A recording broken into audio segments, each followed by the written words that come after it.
I can't believe we're finally out of the well. It was getting really chilly down there. It was getting smelly. Yeah, you were doing loads of things that I didn't think I'd ever watch anyone do. Not because of us, though. I mean, it's because of who we shared it with for the last couple of days. Yeah, he's very method, that one, isn't he? Oh, so method. I mean, he's still with us. I mean, yeah, he won't take a shower or anything, so he's still ponging. I know, but it's I'm fine with that. We're out of the well. It's nice to be free, and he's. But the problem is he's been down there about 2 days maybe, and he's acting as if he's just come out of a 3-month stint as well. Like, dude, I know you're an actor, but like, no, we're the ones that suffered, not you. The thing is, I don't actually know if he's who he says he is, because I still don't know what he looks like. I know, right? Like, I don't think I've ever seen him in his natural look. No. Does he have a natural look?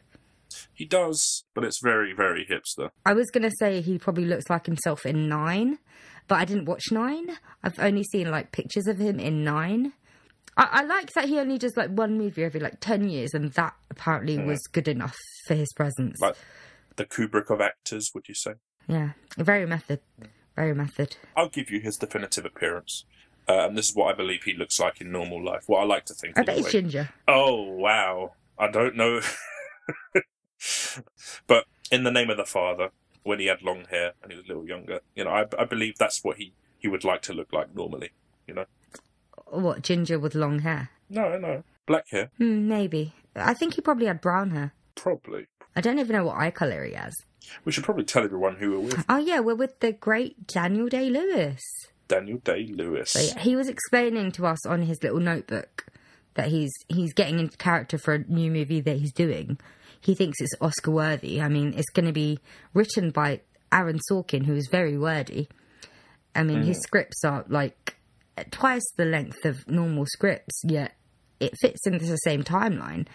But also being directed by Michael Bay. I mean, it's an odd mix we have there. What's even weirder is that he's playing a mute that gets trapped in a well. And that's where he saw us and he hit us up and didn't really say anything in the email. He just hit us up and we were like, okay, what do you want? And then we just saw him in the well with us. He brought a ladder with him. Like, he's method acted with leisure. Yeah, to be fair, it's because of him we got out. But here's why we're pissed off at him, guys. I mean, from what you heard, he was actually down there with us for 2 days. You might be thinking, well, he had a ladder. Why don't you just get straight out? Well, he had a fold-up ladder, but he didn't present it straight away. He kind of just wanted to stay down there for 2 days. And then he let us out. And that was part of his training, was to further our suffering. He just sapped up all of our experiences. Mm-hmm. It's like when actors go off and meet the real-life people that they're playing. He was basically playing us. A biopic was written about us while we were in the well by Aaron Sorkin, and the rights were snapped up by Michael Bay because he thought there was an explosion in there and robots. Unfortunately, there wasn't. It was just our hallucinations, so he's going to make explosions about our hallucinations. Apparently, he's playing Matt, and I think, who did they get to play you? Mindy Kaling? Yeah, I got fucking Louis C.K. So, obviously, they made me the short one. I just had to think of the only brown female I know in Hollywood. I mean, she's about 10, 15 years too old, I think. Isn't she in her 40s or? Yeah, but she can pass it off. I mean, she looks young. I mean, Asians, they look young, notoriously. Yeah, but then so do I, so that just makes me look even younger than... Notoriously, it's a good thing, though. Yeah, I'm sorry, I don't want to be offensive to white people, but I think it's just you guys and your pigmentation, because you soak up the sun too much. Our cracks show quicker. The rest of us are vitamin D deficient. We don't get any sunlight because of the pigmentation in our skin, so that means it doesn't affect it or damage it as much. That's why the government's trying to encourage you to have as much vitamin D as you can. Yeah. So you can catch up with us. And the people that sell vitamin D tablets. Oh, yes, the supplements. My dad got offended when my doctor said that I was vitamin D deficient. Yeah, my dad said that he was saying it because I was Asian. I was like, and I had to explain to my dad, I was like, he is saying it because I'm Asian. I have a different pigmentation to my skin. Genuinely, I don't get enough sunlight. And I live in England. And I stay indoors all day most of the time. And I'm allergic to the outside in the summer. So, my options are very limited. Yeah. First world problems. Don't think too hard on it. What, my vitamin D deficiency and all the other deficiencies I've got? I mean, living the well did not help. Well, no, of course it wouldn't. No. I don't know if you've noticed, but I've got liver spots now. Yeah. Daniel was just touching my face just to feel it. See if it was still soft, or had it dried out. But he kind of did it sensually, didn't he? Yeah. But it was sort of all right because he's Daniel Day-Lewis and he's doing it for a part. So that makes it seem all right. Like, he could piss on like a hyena and it would be fine if he said it was for an acting job. I don't know why I said he could piss on a hyena, but I did. And we'll move past that. There's weirder things that have happened on the show. Yeah, no, much weirder. I'm very proud about certain things I haven't mentioned for the past couple of episodes. Is it like children and stuff that people go to prison for? And also blonde businessmen. We're not mentioning him, remember? We made a deal last episode. New life, new wife. New year. This is our first episode, 2017, and we're going to use it to look back on 2016. With a clear conscience and heightened... we're not mentioning shit. We're not. This is going to be a very, very, very short. You thought last episode was short. This is going to be so much shorter now. But we want to list off everything about 2016. That it's a year of infamy. It's a year where we have to. It's a year that we regressed as a world, as a civilization. You know what my theory is? What? My theory about everything, and this is a great theory, not necessarily a good scientific theory, because let's face it, it's not logical, but it does explain why so many, give or take, bad things happened this year. I feel a Pandora's box was opened, and that Pandora's box was reality breaking.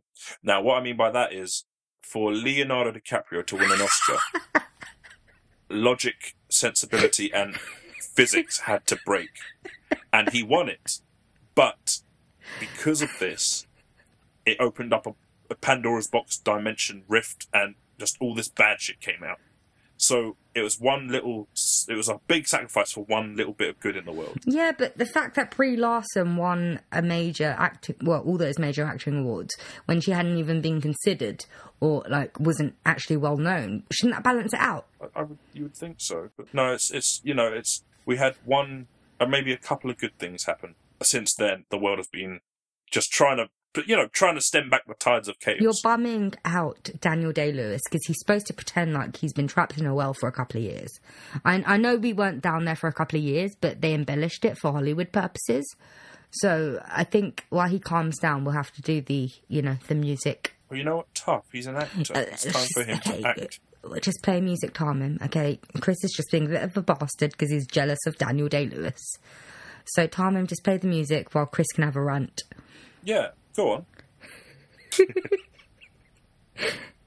Okay, so have you calmed down about Daniel Day-Lewis? I'm sorry I keep talking to him and looking at him. I'm just marvelled by seeing him. Get a second song, because I haven't calmed down. Fuck. Daniel Day-Lewis. No. Okay, fine. Do it again. Play the music again. No, Okay, she played it again, Chris. Are you okay now? Okay. I'm better. If we have to do it a third time, people are going to hate us. Better. Okay.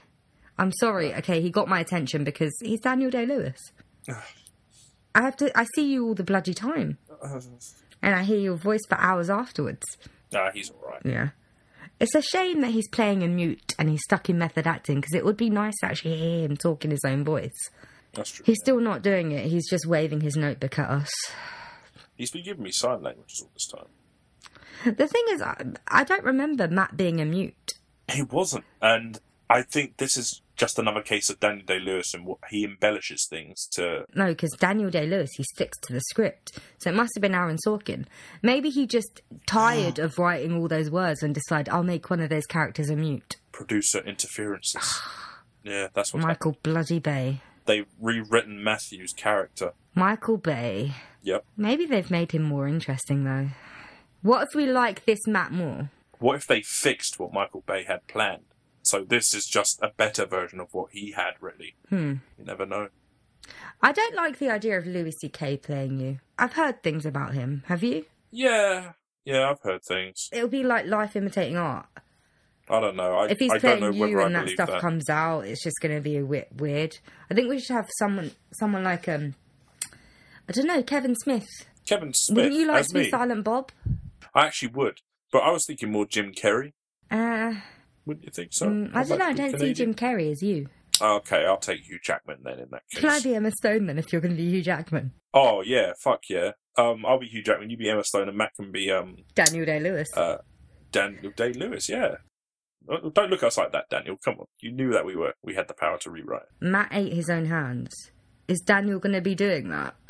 Is that why he's put a bib around his neck? Come on then, Daniel. Chop, chop. Jesus Christ. Daniel, don't do this in front of the list. Oh, yeah, it's just listeners. I mean, they don't have to see you.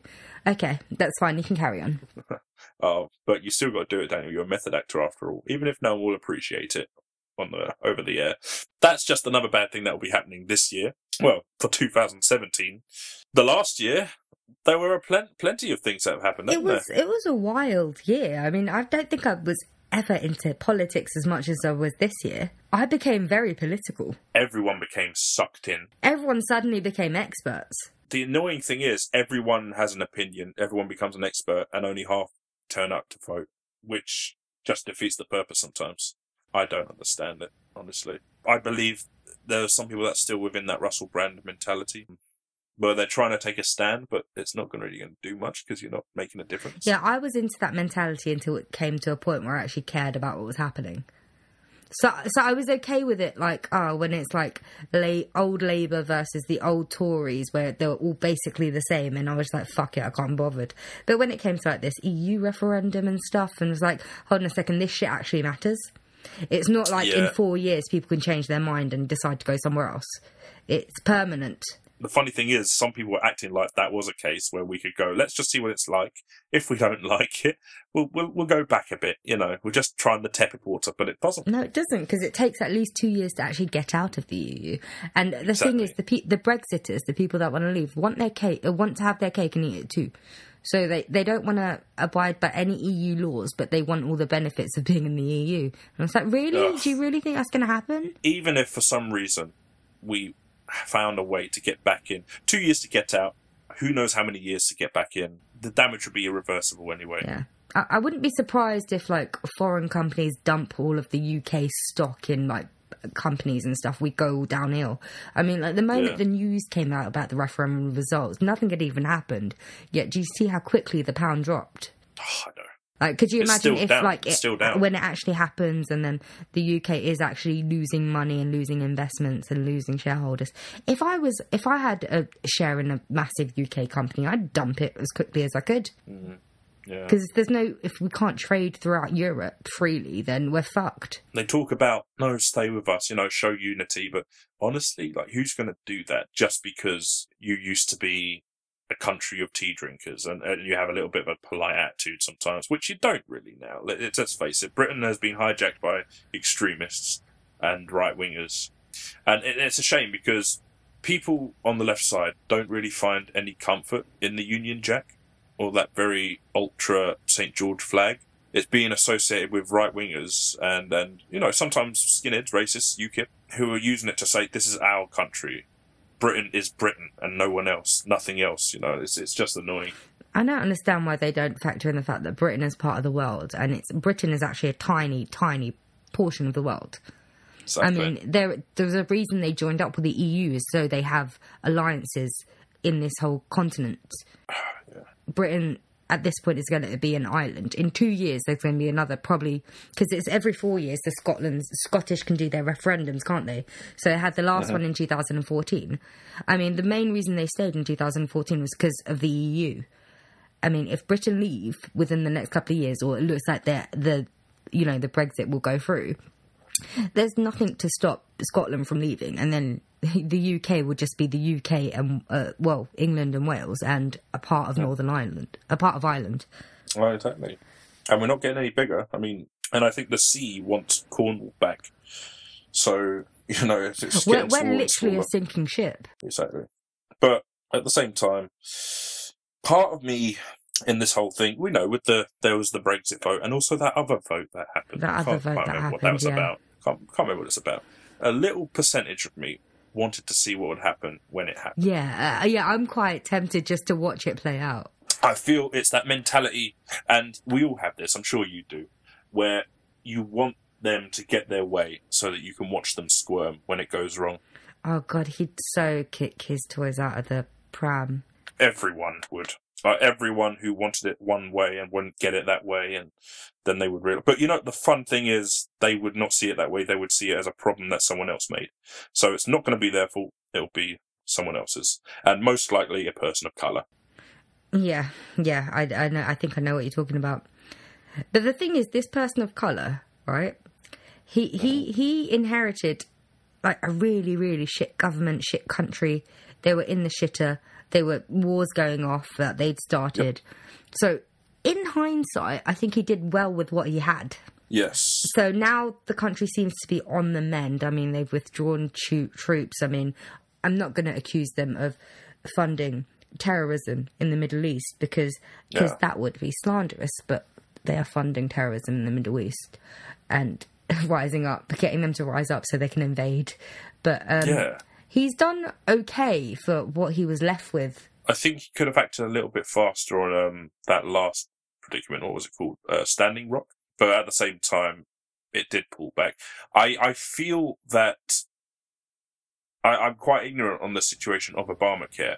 I don't really understand it. I think it's insurance that people have to buy, but it makes sure everyone has insurance.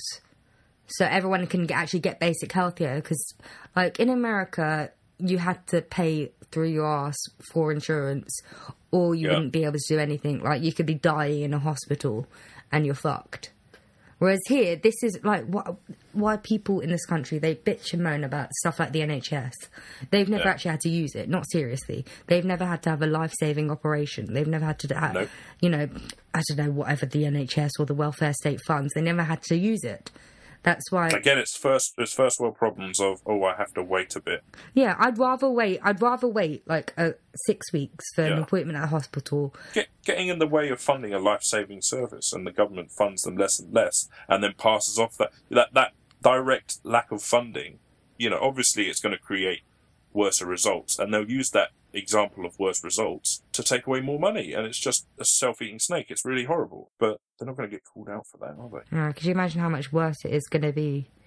Actually, I don't know how... NHS must be affected by if Brexit goes through, because people think, the Brexiters think that we're just shelling out money to the EU, but to be fair, we are getting some of it back. We're getting money for rural towns, mainly the people that voted for Brexit. It's those rural towns that really screwed the pooch. Really. And they're the ones going to be most affected. Yeah. Like, us city people are going to be more okay than these ones living on the outskirts of nowhere. The ones that are going to be the, victims first in this sinking ship. Like I said before, just buy the popcorn and watch it happen. Yeah, because, we were talking about the other vote that no one really talks about. I mean, I was shocked for like a few days, but then I was like, you know what, I might just stock up on 4 years worth of popcorn and just see how this rolls. Yeah, I'll be right there. Do you have a spare spot in your bunker? Oh, yeah, totally. I mean, you and Daniel can join. I mean, I prefer Daniel to Matt, don't you? Daniel? Day-Lewis. Oh, yeah, We totally. forgot he was there because he was so quiet. He's so good at acting. Yeah, I'm astounded. He's just sitting there gnawing on his little finger. Yeah, what's that about, Dad? What are you doing? Oh, Matt did eat his own hands, so... I know, but, not that fast. Daniel was going to town. Matt had been down there for at least a couple of months before he started eating his arms. Exactly. Daniel, you can only do this once, so get it right. Oh, yeah, you might want to use prosthetics so you can do it again in the movie. Get it down right. But then again, if you use prosthetics, Daniel, you'll take away the point of method acting. Yeah, but he has to do it again in the movie, so I think it should be filmed. But even Matt only got one chance. And unless they honour this podcast and just do the audio of him eating his hands. Yeah. Yeah, all right. You guys give us a down payment, and we'll fill in Daniel on just exactly how Matt looked and felt when he ate his hands. He looked like shit. I think we can tell him that. Then again, when you're eating your hands, it's probably going to be harder to act. So, just do whatever comes naturally. Okay, so about this vote that we're not talking about, I found the reactions very funny to it because he's the most negatively viewed person that was voted into that particular spot. Yeah. And people that supported this person that was voted in to that particular spot were saying, he is now the leader of that particular spot. so we shouldn't insult him. And we should stand by him, stand behind him, because we voted him in. There are a number of things I found funny about the statement. is because he lost by the popular vote, so he actually got less votes than the other person that he was running against. And a few years ago, when the person, his predecessor, won by the same means, he was saying that we should call for a revolution and a riot on Washington. Mm-hmm. So he won the same way that his predecessor won. Yet he doesn't seem to be thinking that, maybe we should stage a revolution now. Yeah.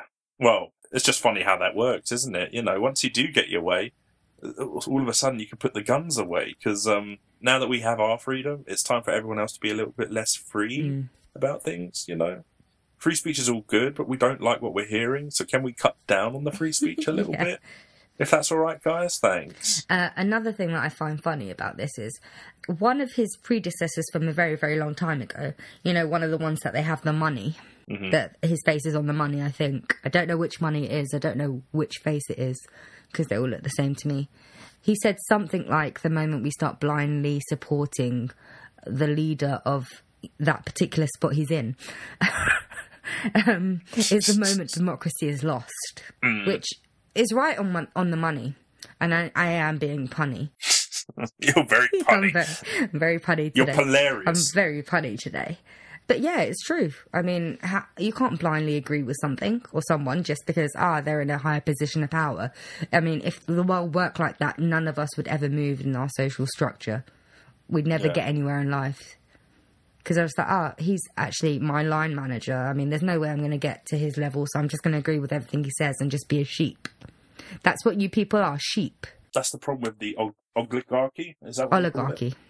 Oligarchy. It's all about self-interest now. There's anyone that stands up for a morally correct vote is not the populist. It's not the popular thing to do in a Senate where everyone else... If everyone else is out for themselves... You said Senate. That's too close to what we're talking about. I'm talking about the Galactic Senate in Star Wars, you know? So, Jar Jar Binks, we really fucking hate him. But, you know what I mean? Like, when people start showing how much of a goody two-shoes, and it does feel like that, look at him, he's a goody two-shoes, he's going to cause problems for us, because I feel like the only unifying thing that keeps them all together, or allied, is that they all know how shit each other is. So it's like a good cop on a corrupted force, you know? It's like once you get one guy who's actually morally correct or something, they have to do away with him. Now, when you have someone who's an arsehole and they didn't want him to get to the top, but he's got to the top, like the Emperor, then everyone's like, well, shit, now we got to play by, we got to skip, because if we want to continue, we can't keep demonizing this guy. We need to look out for ourselves now. So let's kiss his ass and just get in from the ground, you know? Because we're not going to stop him. You do realize you definitely used the wrong analogy for me, because I don't do the Star Wars. I had no idea what you're talking about. Oh, what would yours be? Lord of the Rings? Lord of the Rings would be quite a good one. Okay, that's... Okay. What else happened in 2016? Well, a shitload of people died. I know, right? It was a very bad year for deaths. Yeah, but a great year for death. Yeah, I mean, he racked up all those souls. How many people died this year? Who died this year? We had Lemmy. Rickman, he died at the beginning of the year, didn't he? Rickman, yeah. David Bowie. Oh, God, yeah. The 69ers, I think a lot of 69-year-olds died. Yeah. Oh, Trigger from Only Fools and Horses. Oh, yeah. Manuel from Leonard Cohen. Oh, yeah, Andrew Sachs just happened. The people of the Berlin attack. Yeah. Oh. I was going to mention that in the Christmas episode, but I completely spaced. I'm glad you didn't. That's a completely different type of death, because all these celebrity deaths, they're the first world deaths that you get upset about because they died of an old age or something. But the Berlin attack was horrendous. It was horrible. And then you had some... what was the one where that guy got in a lorry and he drove over? That is the Berlin one, isn't it? That is the Berlin attack. He got in a lorry and then he drove into like a Christmas market. That was the Berlin attack. And like the first thing because I read it in the Metro briefly and I just saw the headline saying, 9 people died. By midday, I put on BBC News and it's like, no, 9 people were injured, the first one. By midday, it was like 12 people died, 48 people had been injured. It's crazy. And I know you could just imagine, like, it's a lorry. Even if some people, you have to think, even if some people survived, they're not going to be in great condition at all. It's a bloody lorry that's crashed into them and run over and mashed them. Yeah. That was, if anything could make you hate a human, it's something like that. If anything could make you hate Nigel Farage. Oh yeah, that as well. That old He chestnut. just used international. He used it. He used an international tragedy to just push past his right-wing agenda. I was so pissed off with The that. people that were affected were so pissed off with that. Yes. And I don't want to be like horrible to Germany, but if Germany are calling you out on your bullshit and your racist bullshit with their checkered history, I actually like Angela Merkel. I do now. I mean, I didn't have an opinion on her before. I mean, now they get free education at universities. They're actually trying to, show everyone else how it's done now. So they were also one of the first to accept refugees. Still one of the only ones to accept refugees. Yeah. But you want to know one of the things I found weird? Because I wasn't able to watch BBC News all day. So the bit I cut off was they had arrested a Pakistani refugee that they thought was driving the lorry. But then there was a report saying that he wasn't actually involved. There might have been someone else that was involved that's still at large. Oh, God. There we go. Racism just like that. It's just an assumption. Maybe he did it, but like it doesn't matter now. I mean, the tar has been painted. I don't know if that's an analogy, but I'm using it. It doesn't matter, like, if it's a white German guy or a white British guy now. No. It's the Pakistani refugee guy. And also, can I just say to anyone that goes from another country, from one country to another, claiming refugee status, adapt. Because it doesn't look... I don't care about your personal beliefs, but you can't go around hurting people. And also, it doesn't look good on your Muslim brothers or your Pakistani brothers or your Sikh brothers, whoever you are, for you to go around behaving this way. If that was the case, if he had done it. I'm just... Because it's actually fresh news for us, because I don't know if people know that we pre-record this. So all the information isn't out there yet. I'm just hedging my bet. So just in case, the Pakistani refugee guy did it. Like, you may not care about these other German people, but think about all the other people that you're affecting by doing this. Think about the people that you actually care about then. I mean, you should care about these other people, but think about the ones that you care about. It goes to say for all people as well, because not just on that side, but on the side of locals, people that accept refugees as their country, don't just assume that. Don't generalise is a good word. Oh yeah, no, I tried saying that first, but then I'm just like, it's only day one. I mean, it might change. Yeah, and plus you just get a lot of people that lump everyone in with one thing. It's easy, and it's something we shouldn't really have to say at this point either. And I understand for some people it's harder to do. It's just, you have to remember everyone's an individual, and there are always going to be one person out of maybe 100 or 1,000 that makes everyone else look like shit. Yeah. Can I just say, if all Muslims were terrorists, right, everyone would be dead. I mean, there would be no struggle in the Middle East. I mean, they would have taken over. Probably is the biggest religion in the world, right? Yeah. I mean, and to be honest, to like the extremists' credit, right, nothing like the Crusades has happened yet. Yeah. There was a lot of bloodshed there, wasn't there? Quite a lot. Yeah. I hear. Yeah. No, because I told you about that show I was watching. I've forgotten what it's called now. Muslims Like Us. That's it. Last week it was on. It was like a 2-part thing. Yeah. And it was weird how people reacted to them. I've never really noticed it. It was very interesting. I'd suggest everyone go out and watch it. So were there, like, liberal types of Muslim? There are ones that are like, I pray, I believe in God, but I like makeup and I like wearing these dresses. I go out to bars, I go out drinking, I hang out with friends, I have boyfriends. But then there was this one fucking guy. And always, the extremists are always converts. I shit you not. Okay, I will openly say that. Always bloody converts. So they weren't brought up as... Yeah, no. The extremists, if they're... Like, people talk about born and bred terrorism in, like, England and stuff. They're always converts. They weren't raised as Muslims. They were always converts. It's one fucking guy. Just one fucking guy you just wanted to smack every time he opened his mouth. Like, he walked into the house, he wouldn't even look at the women. He wouldn't even sit at the same table as them. He handed them pamphlets on how to do a headscarf. Okay, it's one of the ultra-religious. Because there's, like, different types of Muslims. I don't really get it. There's, like, Shia and Sunni and whatever. And apparently he didn't agree with one of them. And he basically said he wouldn't care if she died. No wonder that he actually spent time in prison. Oh, he did he? It's always the bloody converts as well. I don't understand why. Yeah, well, you find that people that are brought up, usually they don't have a choice because they are brought up that way. But it's people that, they could have been non-religious, they could have been different religion, they could have been anything else. People that convert to it are probably fundamentally looking for that kind of more stricter lifestyle. So to join towards it, you know, to actually be given your choice to join it, they're probably going to be more devout and focused. Probably to some of its more extreme teachings. No, but the thing is, it's like any bloody book.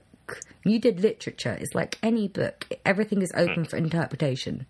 There is no one meaning from anything. That's like, you get many sort of civil debatable wars on, you know, just the readings of certain teachings. You know, there are people that, you know, in the Christian text, it's debatable whether hell was even mentioned. You know, in the actual Old Testament, because it was a medieval contraption to scare people into doing what, you know, the church wanted. Yeah.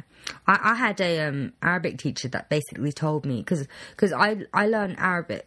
I knew how to read it and I knew how to say it. I just didn't know what any of it bloody meant, so it was useless to me.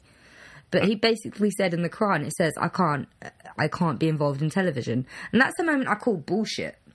Because the Quran was supposed to be written like years and years and years, like thousands of years before televisions, right? Didn't you read chapter 34? It specifically says, no strictly after 10. No. and no, you know, you can't, editing's write off. Yeah. It actually says that, just write off. Yeah. No, but that's the moment I called bullshit, and I was like, no, I'm not going to take your meaning of anything. And why should I even bother? Why should I let you teach me what things are supposed to mean or what they say? And it's like, nah, I'd rather do it myself or not do it at all. Who gives him the final word? The best teachers are like the English teachers saying, you read this book, okay, it can mean this, it can mean that, it can mean this. And you write about it, what you think it means and why you think it means that way. Well, it's the same with film teachers or media teachers. You deconstruct something and then you try and figure out what it all means. I can't have people lecturing at me and telling me something, because it is not challenging whatsoever. It's not interesting. Like, we just so drifted so far from Muslims like us. That fucking guy. But it gave me my first sort of viral tweet, and it had to involve Nando's, didn't it? Lovely. Anyway, what else this year has affected you? Leonardo DiCaprio won an Oscar. Yeah, you mentioned that. Well, it's worth mentioning. We need some good things. I really just wanted him to never win an Oscar, and then have him be at the Oscars the year someone won an Oscar playing him. Yeah, we all wanted that. Yeah, but it's just... Now that he's got it, all the jokes have stopped. The internet has lost its meaning. There was a lot of stuff that he was nominated for that he didn't deserve to be nominated for. Like Wolf of Wall Street, that film just wasn't very good. I actually thought Matthew McConaughey was better in that. Yeah, he was. But the movie itself wasn't very good. It took me about 6 or 7 hours to watch a 3-hour movie, and that movie did not need to be 3 hours long. No, it didn't really. The first half would have been fine. He gets to his peak, and then the rest of it you could have actually just written off as a text thing. You know, like Scarface. You know, you could have just said, this is what happened afterwards. Everything went downhill from here. And it's kind of like a choice to show you the success and how it went. Maybe 10 minutes to show how it went wrong. I don't know, but it didn't need to be shown, really. No. Bullshit. But I guess, like many films, you kind of have to show your anti-hero's downfall. Yeah, no, but it just wasn't interesting enough. You've seen that story over and over again, and, like, it was no different. I was so disappointed. It was trying to take one of those sort of, that Wall Street sort of film and give it a sort of loony, over-the-top Tarantino comedy-esque sort of feeling. It wasn't needed. I thought it was good first half, though. I can barely remember the first half. Jonah Hill was shit. He thinks a lot of himself, doesn't he? It probably does now. I'm thinking that him playing himself in This Is the End is probably true to life. I haven't seen This Is the End yet. Who did I go watch it with then? Probably Matt or Lana. I know. I'm pretty sure I watched it in the cinema. Seth Rogen. That's who should play me. Yes. Yeah, then Seth Rogen. Seriously, who's going to play me? There's no one that looks like me. What about what's her face from The Office? Yeah, Mindy Kaling. I said that first off, but I don't really know her. I don't watch The Office, and I don't watch her TV show. She's a writer, and she's quite smart. But I don't know her, so I can't really identify with her, can I? Maybe not. Again, okay, so that brings up, race in Hollywood and gender in Hollywood, doesn't it? It's like, I don't find me there. It's been a hot potato of topics. I don't find me there. I mean, has 2016 broken any ground on that? The Rogue One actress is the highest paid. Yeah, it's the highest paid in her film. Well, yeah, because she's a lead actress. And the rest are unknown. And she was nominated for an Oscar. Well, you try to bring up what you can. Oh, I think Melanie Griffith's daughter. Dakota Johnson. Dakota can Johnson. we not talk about the 50 Shades? Okay, so she's getting paid. We won't have to talk about that, but she was nominated for a Razzie. Okay, that makes sense. Yeah, so she's gotten herself a Razzie. I mean, and everyone she thinks deserves she's it. Funny. Yeah, she's terrible. The thing is, I thought she was okay until she signed on to the 50 Shades of Grey movie. No, she's always been a bit. No, I liked her in because she did a sitcom. It's The Social Network. No, she was only in there for like 2 minutes. How could I make a proper opinion? Yeah, but you wouldn't notice her because she was horrible. Like, even when you actually break it down, you look for her. She's really bad with what she's given. I watched her on a sitcom and she wasn't. I actually quite enjoyed the sitcom, but it might not have been her. It might have been the whole ensemble. Yeah, I mean, it got cancelled after like 15 episodes, but I enjoyed it. Do you think she not strong enough, but do you think she can survive enough to hold a main part? Oh no. The only reason, she only got 50 Shades of Grey because no actual respectable actress would do it because it's a hack book made into a hack movie, and it's disgusting, derogatory. So it's an actress that was looking for a break that would accept that, and she accepted it. And actresses and actors, they have trouble with typecasting anyway, but now she's going to be typecast as that. And she's had her heyday already because the first one's come out. I mean, the second one it's a fad. It's not going to be successful, and even if it is, it's going to be a flash in the pan. And the movie roles that she's gotten off the back of that first movie, I mean, can you name more than one or two? Nothing notable. Okay, so she was in Black Mass, but I barely noticed her in it because it's a Johnny Depp movie. Well, that's the thing. Like, speaking of what you're saying now, I had to be told she was in those films because I just don't remember. That's what I'm saying. You could barely notice her. Yeah. And the only reason I knew it was her is because I knew she was in it before I watched the movie. And she was in that movie called How to Be Single, which again isn't great for... Oh, I remember that. Yeah, which isn't great for women. From what I've heard anyway, I haven't watched it, so I'm going by hearsay. Apparently it's about how to be single, but it turns out that these women are so much happier when they're in relationships or something. Like it should be. You need a man. You can I'm imagine not saying that it's like anti-feminist to be in a relationship, but I think it's very... I think it's a problem when you say that's the cure. I'm not a misogynist. I like to think I have feminist qualities, but again, it's that 1% Taryn. That 1% inside me would love to take that film to a feminist talk and just talk about why it's such a great film and just watch everyone get triggered. Yeah. We could take the 40-year-old version. Those women in that movie were basically sex objects. Yeah. Okay, so... It was a bro film, wasn't it, really? Well, no, because I like that film. Okay, it plays up to the cliches and stuff. I understand that, but I don't like it when a film is passing itself off as serious when it's... And then being 50 Shades of Grey, basically, and stuff like that. Or passing itself off as a women's movie. It's basically for the Twihards, just a little bit older now. So they thought, let's get another Get Your Panties Wet film. Well, it started off as Twilight fanfiction. Oh, of course. And they just switched the names around a little bit when it got successful, because she would have got sued. Oh, such good fanfiction. Okay, so are we going to go into the other part of my thingy, race in Hollywood? Again, has that progressed any further? I like to think it is at some point, but then again, Jada Pinkett Smith would tell you otherwise. Okay, come on. Her husband didn't deserve any awards for that anyway. No. And she doesn't deserve any awards for fuck all. She doesn't. I feel good for most black actors out there. I love Idris Elba. Sometimes he does act a bit dud, but I feel that's more about what he's given because he usually does very well. He's great. I mean, it's like every actor, even if a decent one is given like a shitty script and shitty direction. I mean, acting isn't just about the actor's performance. I mean, it's about so many other things. It's in collaboration with one another. Yeah. I feel, though, Jada Pinkett Smith, when she made that message... She was just throwing her toys out the pram again. Yeah, she's throwing her toys at the pram. She didn't get anything. Will Smith wasn't nominated for anything. But I must admit that, was there one black actor that was nominated? No. But the thing is, it's not exactly the Oscars' fault, is it? That's just the industry as a whole. It's the industry and the academies. And well, not the Academy. I mean, if there's no options out there... Do you not think the Academy is a bit to blame as well? If there's no options out there, how are they going to vote for them? So it's the industry. I mean, don't take up with the Academy. Well, because what the BAFTAs has done recently, I don't know if it's a good thing or bad thing, but they're not nominating films that aren't diverse. Oh. But if you've got something set, like a film set in like South Kensington with full of white folk, and it's an actual good movie, it's going to be shut out because there's not a black man in it. I don't like affirmative action. I feel that is just another... It's a different form of ignorance, exactly. really. It is another form of racism. It's affirmative action. I don't like it. You can't cast someone... Like, you can't not cast someone because of their race. You can't cast someone because of their race unless that role specifies what it is.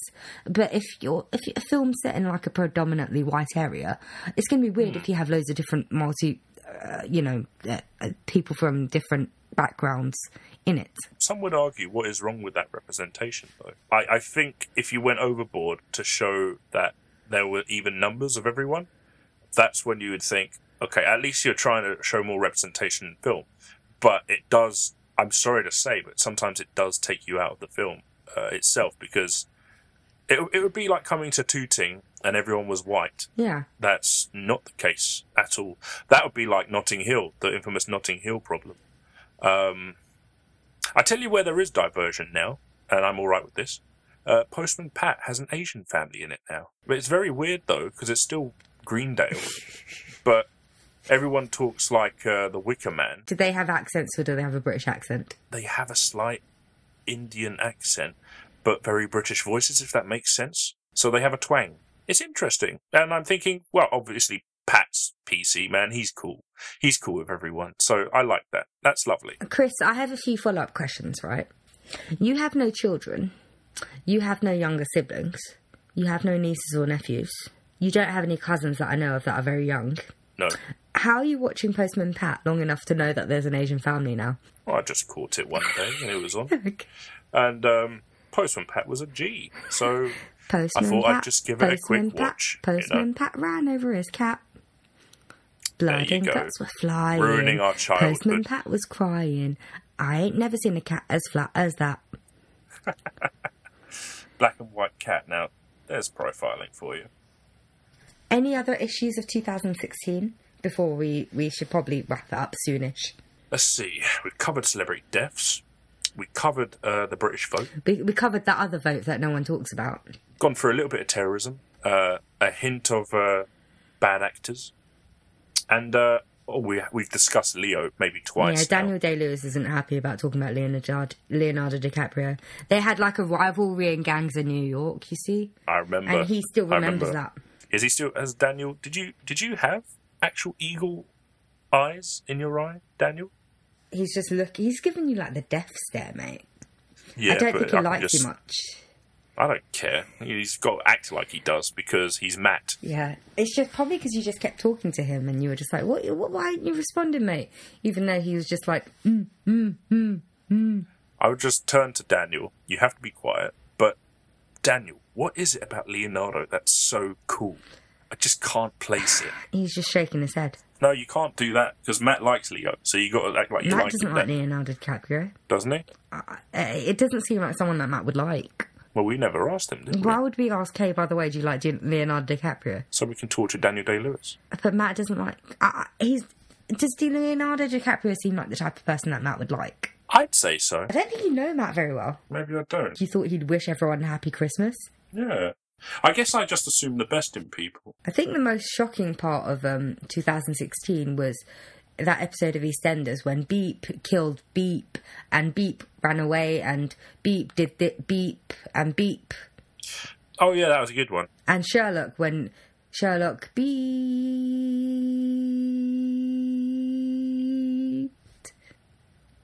It was all over Twitter. Oh, and Monica and Chandler got married. Oh God, it was well over 10 years ago, isn't it? It's quite a long time ago. Because it ended over 10 years ago, so it's at least 15, 16. Oh, shit. And even Scrubs is getting on as well. Yeah, I was talking about that just today. What TV shows ended in 2016? Well, when did How I Met Your Mother end? That ended a while ago. It's a couple of years now. Yeah. Well, even that's a couple of years. Jeez. Yeah. The third iteration. So, I don't know. Like, Breaking Bad was the year before last. That was 2012, wasn't it? 2000. Was it 2012? It was 2012 Jesus. or 13 at the latest, I think. Bloody hell. Because it started, in 2007 or 8, and it lasted like 5 or 6 years. I tell you what, it's not really been the year of finishes, but more the years of beginnings. Yeah, because especially all of, like... Yeah. Marvels. Yeah, that's true. Because there's so many different avenues now. I mean, you've got the Netflixes, you've got the Amazons, you've got the Hulu, you've got Crackle even do shows now. Crackle, yeah. I forgot about that one. I started watching, like, a show that they had with Martin Freeman on, as in the British Martin Freeman. It's not very good. I watched 2 episodes and I'm just like, fuck it, I can't bother with this shit. It's called Startup. Adam Brody is in it. Oh, yeah, I heard about that. It's not good. Well, people obviously saw him in Fargo and thought, you know what, he's actually... Martin Freeman, You know what? Fargo I've Season decided 2 kicks the arse of Fargo Season 1. I liked Season 1. I like Season 1 as well. Oh, that's good to hear. I watched it in like 2 days. Oh, I didn't right. watch it until after it finished airing. And, like, I started watching it at work and then, like, I didn't stop. Like, I took like an hour break to go home and carry on watching Fargo. I must continue it. And I finished the early hours of the morning. It's very good, Fargo, very good. I mean, like, Netflix having like a new show out every week, it feels like. I feel this is a good thing and a bad thing, because, again, the market's going to get oversaturated. And I feel, while DC, I'm glad they're finally getting something out, it's not something I've ever been too worried about. And I feel even their mediocre shows are going to overshadow actual good shows, just because they are DC, or even Marvel. Even if, say, Luke Cage became really, really great. I still haven't finished. I've watched 1 episode of Luke Cage. How is it? It was alright. But I'm like that with most Marvel, the Netflix ones. The only way I can watch it is if I know I've got like a couple of days off. That's the same here, but that's the thing. It's alright, but it's still going to do the numbers because of its legacy. Any other show that comes out during that period is going to have a harder time breaking out. Like, look at... Hannibal was lucky because it still had that sort of mythos around it, but it took a while for... Oh, it never really caught on. It was definitely a cult TV show. Yeah, that's my problem. Like, it's amazing. I love Hannibal. Also, I like that it isn't overpopular. I like being into something that isn't over the top, but I also feel that it deserves more, and yet it doesn't get that because it's a show that plays it low key and it's very subtle, and it's actually got horror elements. Like, people talk about American Horror Story being the ultimate for horror shows, but no, it was so... it's all right, but it's just okay. Yeah. It's not amazing. But the thing is, American Horror Story, that's on cable, whereas Hannibal wasn't. It was on like Fox, I think, or NBC. It was on the NBC. So there were so many limitations, yet they still managed to pull all that off. Yeah. And it was beautiful. Like, if you don't pay attention to the story, the acting, if you're just watching it with the sound off, it was beautiful. Every scene shot beautifully. The acting, wonderful. The storyline, oh my god, you have to just carry on. I mean, even the upper episodic ones were brilliant. It was beautiful, but I'm happy because it was always hanging on by a thread anyway. And before season 3 started, we sort of knew that was going to be the end as well. Yeah. Because it kept getting pushed back. But I'm glad we got 3 seasons out of it. There's a lot of shows that you don't get that much. That's true. I would even go as far to say old style Dorks Deductions would be sponsored. Well, they would sponsor the Hannibal show if they had if they had the choice to. Yeah, if we had a budget, I wouldn't mind sponsoring that. But we don't have a budget. No budget here. No, just outgoing. Yeah. And wells. Those ladders, those rope ladders. Maybe we should invest in like a metal ladder. Yeah. Last week we were talking about how we had fortunes, riches, rings, piano ties. Oh yeah, we were talking bullshit. Yeah, Christmas came and ruined that. So what are you hoping for 2017, Chris? Because it's already started, let's remember. It's like the second day of it. I'll start off by saying, let's not start the year with 3 consecutive deaths in 1 week. That's why people started to notice it. Listen, hear me out. The 3 consecutive deaths are going to be ours, probably. Well, people will have to mourn then. Maybe Daniel, maybe Matt.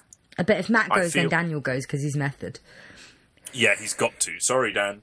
But I feel that people wouldn't have taken so much notice about the deaths if it wasn't for those 3 big stars dying early within the first, week of the year. If it had been spread out, or if it had been lesser celebrities, it wouldn't have been as noticeable. But this year, if we can get through that first month with not too much death, it already will have a win. Let's hope that the Emperor doesn't make too many rash decisions when he gets inaugurated in. I'm terrible with words. Inaugurated in. Sworn in. I think you mean sworn in. There's inauguration is like a ceremony. Sworning is being sworn in. I'm so ignorant with that stuff. Let's hope that he has the typical Boris Johnson sort of goofball behaviour and nothing on a Putin level, because that'd be dangerous. Boris Johnson, he says things, but he doesn't seem overtly hurtful. Yeah, he seems very harmless.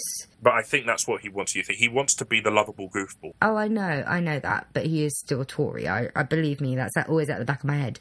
But I don't think him and Donald Trump are comparable. Shit, I said it. Almost spent the whole episode. That's today's special word. Word. Everyone can now take a shot.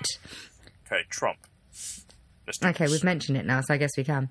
But I don't think him and Trump are comparable. No, because Trump's on another level. But what I mean is that they're entertaining to an extent. Even though I hate them both, they are entertaining to just to hate. If that makes sense. Oh yeah, they're entertaining. I mean, I don't hate Boris, but I don't particularly like him. I don't have an opinion on him anymore. I loathe him. He wants to be that sort of Churchill character. Everything's an act with him, and he avoids the question like the plague. He's annoying as hell. You'll never get an actual but I feel like what happened after the Brexit. I mean, he's got his just desserts now, hasn't he? Everyone stabbed him in the back. The whole of the Tory party stabbed him in the back. No, he deserves it. But they all ran. He ran. They all ran once they got their way and left the mess for someone else to clear up. Yeah. But then that is also the people's problem. They were dumb enough to not actually look into the facts and believe propaganda. Yeah, there are people, and the problem is there's so many people that are misled, that are wrongly educated about this sort of stuff. And let's face it, if you're doing something like this is actually a major world event, okay, and you're involved in it, you have a hand in it. So you would do more research, wouldn't you? A year ago, when this wasn't even something we thought would go on the table, we were all ignorant of the European crisis. We didn't believe it would actually come that far. Yeah, but we looked into it. When it happened, of course, you have a little look, but there are a lot of people that didn't believe it was going to get to that point. But oh yeah, no, I was one of those people thinking, oh yeah, no, there's no way we're going to vote out anyway. There's too many benefits that outweigh the negatives. I didn't even second think it as a policy. I just thought of it as a joke that you'd get on one of those sort of satire shows. It's to please UKIP, but it happened, didn't it? And it's, well, there you go. Some people didn't look it up. That's just the way of the world sometimes. Yeah, but can I just repeat Adam Hills, at least we didn't vote the fuckers in. Yeah, of course. As a certain elect was voted in, they voted the fucker in. At least we didn't vote him in. They voted their idiot in. Just given the position. Like, not even the will of the people. This is one of the first cases I've seen where someone's ruling a country that was really no one voted for. Yeah. And that's what really pisses me off. Theresa fucking May. I don't know if this is the rebelliousness in me, but every time she says something on behalf of Britain, I'm just like, fuck it, she ain't saying it on behalf of me. Behalf of Britain. Especially when Farage says it on behalf of, you've got support here, when he was talking to Donald Trump. And I was like, no, you don't speak for me, mate. Fuck off.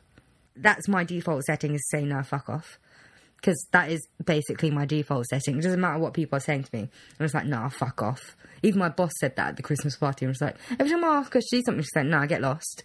And I was like, yeah, that's just standard. So I don't know if that's just me, or is it the whole country that feels this way? Please, speak out. Tell us. Please tell me I'm not alone by, middle fingering Farage and Theresa May and, yeah. Solidarity with the Corbynister. I'm all good for him, even though he hasn't really said much recently. The Corbinator. The Corbinator. And you do us on the Terminator, so... I know, I was thinking exactly that. Yeah. I'll be his VP. Yeah, okay. I'll be the Deputy Prime Minister. I'm one of those socialist cunts, aren't I? So that works. There's grades, You're not an extremist. You just believe in power for the people, or, rightfully sharing with each other. Even though you don't always have the sympathy, the empathy. I think you've got your mind in the right place when it comes to what kind of... Yeah, if you were to dictate everything, now you could either go for fascism or communism. I'm not going to go for fascism. Okay, so you'd be a dictator, but you would have a communist party going on. I don't quite know. I mean, that's the thing. That's why I think I'm like the perfect, but also the most confused voter. I feel like there's benefits of all things. There's benefit in working for your own thing, but there's also benefit in the charitable style of helping others, Like, because everyone has benefited from the welfare state. I mean, we wouldn't have gone to school without it. I mean, we wouldn't have had being able to go to the GP or anything like that. I mean, if your mum was a harder time, she's a single mum. I'm assuming sometimes it might have been difficult for her. She might have needed to claim something. She's no, she just worked a second job apparently. Oh, really? Yeah, she used to work in a pub and in an office as well. Wow. Yeah. And there are some people that come from two-parent households. Still, I meet them all the time. Yet they're still not earning enough money to like live. They're still getting like tax credits and things like that, and some sort of help from the government. So it's not just people that are sponging off, like people that are just sitting around on their asses doing nothing. Some people do actually need it. Some people need it for basic necessities. So yeah, there are some parts that I find it's some people ruining for everyone else. Yeah, because I also meet plenty of people that genuinely sit on their arse all day and do nothing but claim, and I can't say anything or do anything about it, apparently. So even though we'd all love to do that, and they talk about all the holidays they're going on. It's like, seriously, I probably work harder than you. I pay for your bloody holidays. I have to pay my taxes. Now that right there is what annoys me, when you just see all you see people doing is talking about where they're going next, and you think you've literally just come back about 5 weeks ago. Or I'm giving you all this shit for free because you apparently aren't working. Yeah, I can see you with your iPads and you're planning your next holiday.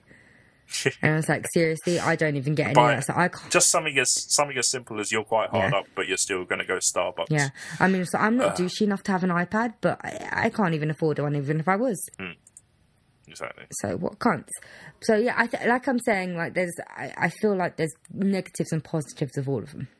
Like I said it before. I said this like well over a year ago. I think even before this Brexit thing happened, I do think like migration should be controlled. I don't think we should be able to do free movement. I think there should be caps about how many people we allow in, because the world is overpopulated. I mean, and there are other countries in the EU. I mean, they can settle elsewhere if they wanted some sort of change or whatever. And also, or they have to bring some skill set or something, like the Australian point system. Well, maybe, why not? China's doing something like that. They have it's a subtle one where you can't really check up on it, but the government keeps tabs on... But here's where it gets over the top. It's not just about your job, how many hours you work and things like that, but also what you purchase, the kind of interests you have. So, for example, it's all algorithms, but there was a person who did a report on it, and they actually had a survey where if you say you were an anime fan or something, because of the general consensus of some groups thinks that, binge watching TV leads to someone's de-worth or devalue. Buying any product from a show, or even just anime, or even just like Breaking Bad, Walter White figure or something like that, will minus points on this algorithm that you're linked to. And it actually links to possible job opportunities being lost because you might have a low score on this unknown sheet. And that's crazy, right? I bode very badly in China. I mean, for my work, Christmas Secret Santa, I got given Harry Potter socks, and I was ecstatic. But maybe that's the loophole. If you're given the item that you have no control over. But that means I have to rely on other people buying me the stuff that I want. Yeah, and would they be willing to sacrifice their points? Exactly. To see you smile? So anyway, my point is that there's good parts and bad parts of everything. Like I'm not going to like defend Nazi Germany, but I'm sure they must have had some policies. Or like we talked about with Fidel Castro. Yes, human rights, all that and stuff, but he helped out with healthcare and education and stuff. There's always good and bad. And people that they always claim it's the homophobic problem, but it was the status quo back then. So yeah, it was horrible, but don't play it off like he was the only one doing it. Oh yeah, no, they were doing it here. I mean, like those people that got convicted for... I don't think we were... Were we killing people? No, castrations and jail sentences, convictions just for being gay. I mean, because they only just overturned the convictions and granted them... Yeah, it's just awful. Oh, yeah. Awful. Oof. We have a sordid history. But I hope because it feels like we regressed several generations in the past year, I hope we managed to move forward. Yeah, and I hope that 2017 is the start of something new. Probably not, but we can always hope. I think we're going to descend into madness and regress even further. Yeah, I think this might be my first sober start to a new year for a very long time. Yeah, I'm so still affected by New Year's because not because I was drinking or anything, but I was on Netflix for 3 days straight. Yeah, there's nothing wrong. Yeah, I know we're pre-recording this, but that's probably what's going to happen, isn't it? So yeah. Well, there's nothing wrong with that. There's nothing wrong with that. I have the days off. Main key is to enjoy yourself. Yeah. Maybe go out to Tesco's. But why would I do that when I'm staying at my dad's and he could do that for me? Well, there you go. Sorted. When he does the big shop, and if he doesn't, I just tell my mum he didn't feed me while she was away. There we go. Yeah. Anyway, I think we should probably go. Because it's been lengthy and too many things happened in 2016. Let's just hope 2017 is a better year. Hooray. All right, and as the first episode of the year, I should probably say something that we never say, but we always should say. You can Facebook, Twitter, and email us at dorksdeduction@gmail.com. It is Gmail, isn't it? Yeah, it's Gmail. And the Facebook, you just search it. You're not a fucking moron. Twitter, again, you just search it. Don't be a moron. You can find us. Google, that helps. Or, yeah, all that stuff. Yeah, so I've got it out, the first episode of the year. I mean, and then we can just forget it for the next 52 weeks. Like we always do. Well, I'm fine with that. Okay. So, yeah, I want to say goodbye because now I'm thoroughly depressed. You're only as depressed as your first drink. So I don't drink, mate. So, yeah. There you go. Well, get that Netflix on quick. Yeah. Yeah, I was watching that while I was waiting for you. But now it's too late. And yeah, so I'm very depressed. I'm upset now. Daniel Day-Lewis, he doesn't remember the last few months' events because he was in the well, apparently. Yeah. So he's not affected by it as us, and he seems to be okay, except he's still eating his hands. So bye from Daniel. I mean, he's not going to acknowledge that you're here. Wave, Daniel. He can't. He has the hands. Oh, well, you can pick up the fingers. Yeah, we hope you enjoy filming your movie with Aaron Sorkin and Michael Bay. What's the movie going to be called? A Mute in a Hole. A Mute in a Hole. Mole. Yes, that's it. It's called Mole. A Mute in a Hole. Mole. Good luck, Daniel. Good luck. We hope you win your Oscar instead of Leonardo DiCaprio this year. Tell Michael Bay that we think you're lucky to have him. And we think he's shit. Yeah, and he should stop making films because it depresses us. Ta-ra, everybody. Bye.